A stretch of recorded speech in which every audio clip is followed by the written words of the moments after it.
Bem-vindos ao nosso último episódio do nosso Masterclass Certificação de Unidades Armazenadoras.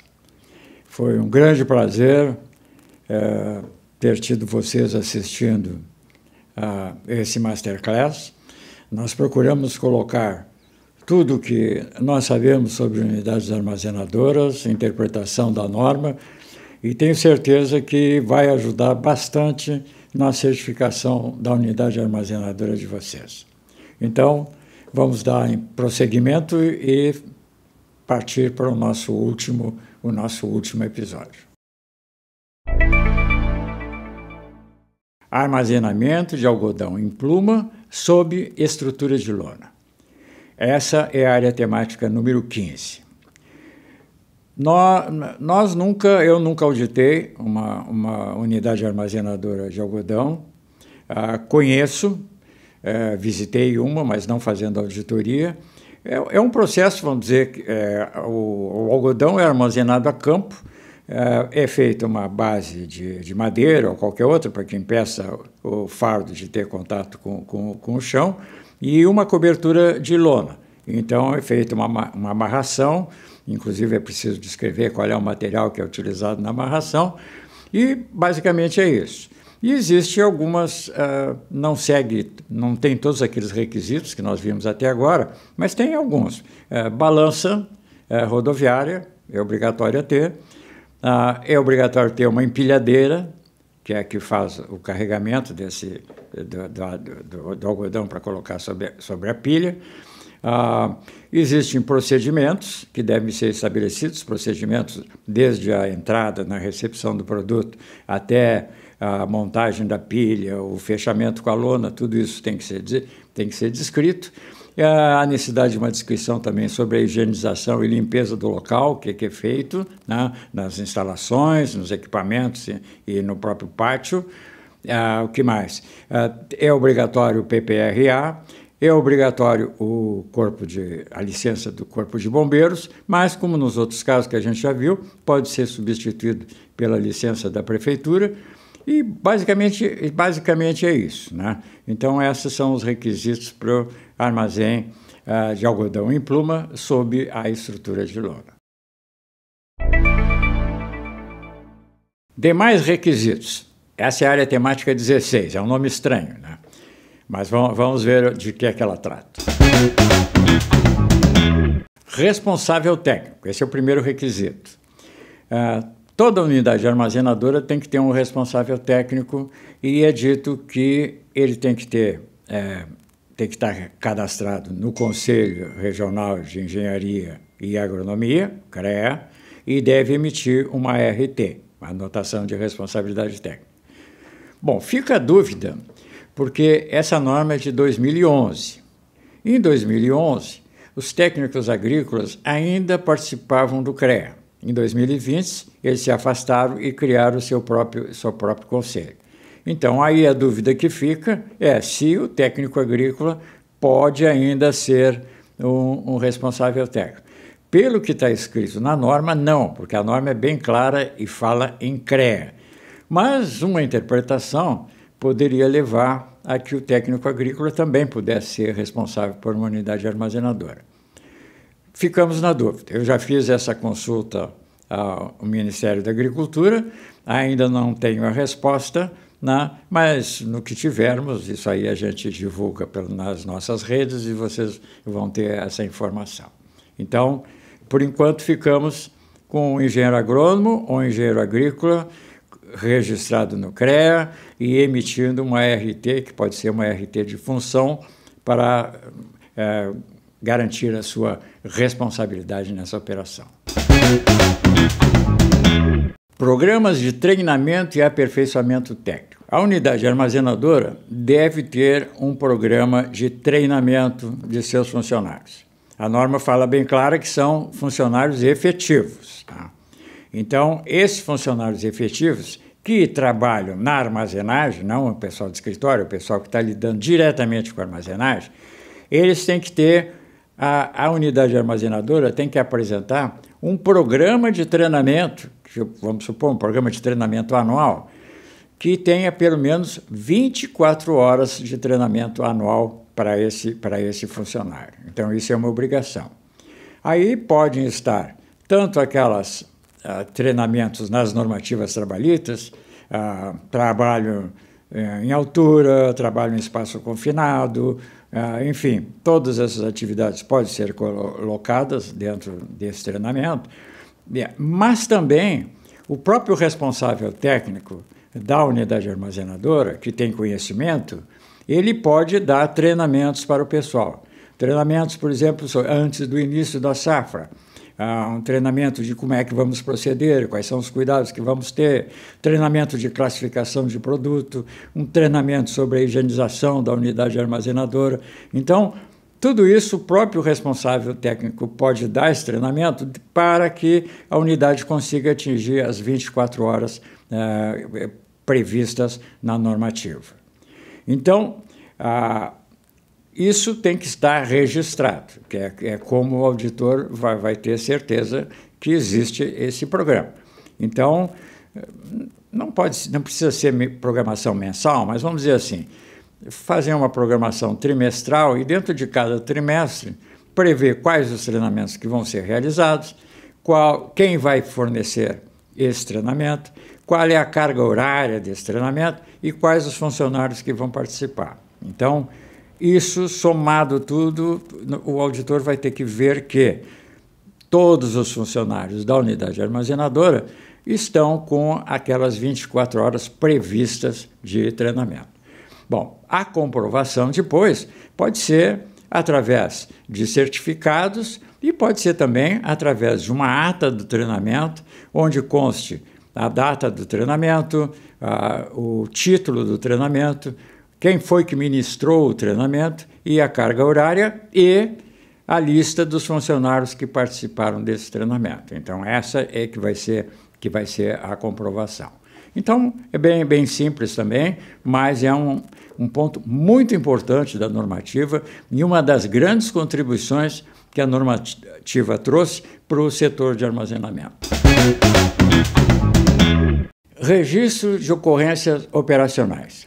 Então, a norma pede que haja um registro de tudo o que aconteceu com o produto, com os produtos armazenados, durante o tempo que estiveram dentro da unidade armazenadora. A norma pede que isso seja feito por proprietário do produto, ou seja, se você recebeu de diversos produtores, teria que estar especificado de cada produtor o que é que aconteceu com o produto dele durante todo aquele período. Isso é impossível, né? Então, isso é desconsiderado, eu acho que todos os auditores desconsideram isso, e tem que haver simplesmente um relato do que é que aconteceu, se em tal silo houve algum problema, teve que fazer um expurgo, etc, etc. Isso tudo tem que constar nesse relatório, mas não tem condições de nós sabermos quais os produtores ou qual o produtor que tem o seu produto dentro daquele silo que nós estamos apresentando.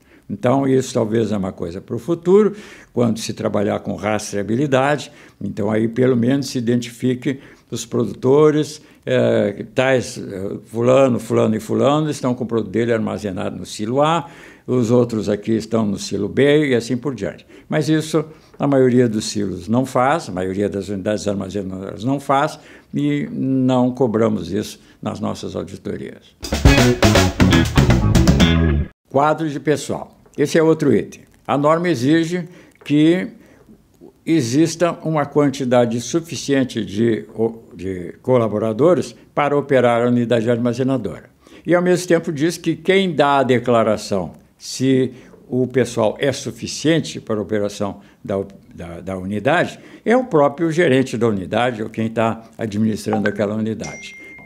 Isso, às vezes, normalmente se fazia até, tinha que se escrever um papel, declaro que o pessoal que eu tenho na minha unidade é suficiente para atender, assinava, e isso fazia parte da auditoria. Hoje nós acreditamos que simplesmente a declaração do produtor e o relato do auditor no seu relatório, dizendo que o produtor declarou que o pessoal é suficiente, atende esse requisito perfeitamente. Documentação. Essa é a área temática número 17 e trata sobre os documentos da empresa armazenadora. Então são os romaneios, a chegada da produção, como é que é registrado, a pesagem líquida, o cálculo da umidade, cálculo de impurezas. Então, tudo isso deve estar colocado e registrado pelo armazenador. Controle da operação de secagem, isso nós já falamos na parte de secagem. Tem que haver um registro de toda... durante a secagem, aquele registro que informa qual é o produto, qual é a umidade que ele entrou, a temperatura, o monitoramento da temperatura do secador e a umidade final do produto quando sai do secador. E quem é que estava acompanhando aquela operação, qual era o operador de secador que acompanhou a operação. Então, isso a gente já falou, mas é um ponto que também tem que consta dessa parte de documentação. Controle de operações sanitárias, também nós já falamos em vídeos anteriores, é um dos documentos que tem que ser mantido. Mesmo que seja feito por uma terceirizada, a unidade armazenadora tem que guardar esses documentos e apresentar para a auditoria. Controle da temperatura, da termometria, esse é um documento que a gente já falou. Controle da aeração, também já falamos, que tem que manter esses registros. A parte da psicometria, também se falou, são registros que têm que ser mantidos. E um ponto, vamos dizer, esse novo, que deve existir um relatório trimestral do responsável técnico. Então, isso é uma coisa que a maioria do pessoal não faz e é uma exigência da norma e tem que ser feito. Então, o responsável técnico tem que fazer, ao final de cada trimestre, um relatório onde ele faz um relatório sobre a qualidade e quantidade dos grãos. Então, de forma bem simples, ele vai fazer um relatório dizendo que no início do trimestre existia tantas toneladas de soja, tantas de arroz, tantas de milho. Houve, no período desses 3 meses, uma entrada de tantas toneladas de soja, houve uma saída de tantas toneladas de soja ou milho, e ao final do trimestre a quantidade dos produtos armazenados era tal. Então, essa é a parte quantitativa. E na parte qualitativa, ele deve informar que no mês tal do trimestre foi necessário fazer um expurgo no silo número 2, um expurgo no silo número 3, e mais nada aconteceu de especial nesse período. Então, esse é o relatório, o técnico assina, né, com o seu CREA e ponto. É um relatório que tem que ser feito trimestralmente e apresentado para o certificador. E, finalmente, os documentos de controle fiscal. Nota fiscal de entrada, nota fiscal de saída e nota fiscal se houver de prestação de serviço. Então, essa é a parte de documentação. Quase esquecendo, e até porque esse item não consta da Instrução Normativa número 29, de 2011, que é reclamações, tratamento de reclamações. Por quê? Porque quando foi lançada a normativa em 2011, ainda não estava lançado o Código Consumidor, creio, que veio a exigir um sistema de reclamações, que todas as empresas tivessem um sistema de reclamações. Então, do ponto de vista da certificação, é dito que, como essa norma é anterior à Instrução Normativa 29, apenas em algumas situações se aplicaria. E não é a situação da unidade armazenadora. Mas, em todo caso, para evitar problemas, é bom que você tenha qualquer coisa tipo um saque, se você é uma empresa que tenha site, etc., e tem embalagens, por exemplo, uma indústria de arroz, então aí você já tem um saque, já tem uma forma do pessoal contatar com vocês. Numa unidade armazenadora, vamos dizer, menor, eu recomendo assim que você tenha uma urna da balança para que o pessoal possa colocar sugestões e reclamações, e depois você tem uma pessoa designada para fazer o exame dessas reclamações e o tratamento dessas reclamações, e cria uma planilha onde você vai fazer um registro da reclamação, a data, quem fez, o tratamento que foi dado e como foi comunicado ao cliente. Então, isso é uma recomendação que eu faço e vai depender, obviamente, da posição da certificadora, do auditor, de requerer isso aí. Mas esteja preparado. Com isso, encerramos o nosso Masterclass Certificação de Unidades Armazenadoras. Lembrando que a certificação ela tem uma validade de 5 anos, então você faz uma auditoria hoje e só daqui a 5 anos é que vai ser necessário ser feita uma nova auditoria para renovar esse certificado. A certificadora emite um certificado, esse certificado ele depois é incluído num banco de dados no Ministério da Agricultura, que se chama SNCUA, e esse banco de dados tem uma comunicação direta com a Conab. Então, no momento que a certificadora coloca a sua informação dentro do banco de dados do Ministério da Agricultura, essa informação vai automaticamente para o banco de dados do Ministério da Conab, e ali você encontra o registro com aquele losango pintado de verde, que é a informação de que aquela unidade está certificada. Então, na unidade, todos os CDAs que estão dentro da unidade têm que estar certificados e têm que compor esse documento que a certificadora emite. Então, eu só tenho a agradecer a vocês. Espero que tenha sido realmente útil para vocês que querem fazer a certificação. Qualquer dúvida, você sempre pode estar entrando em contato conosco aqui pelo nosso e-mail, pelo nosso WhatsApp, ou através do nosso site também vocês podem consultar, que teremos o máximo prazer em atender vocês. Então, até uma outra oportunidade e mais uma vez, muito obrigado.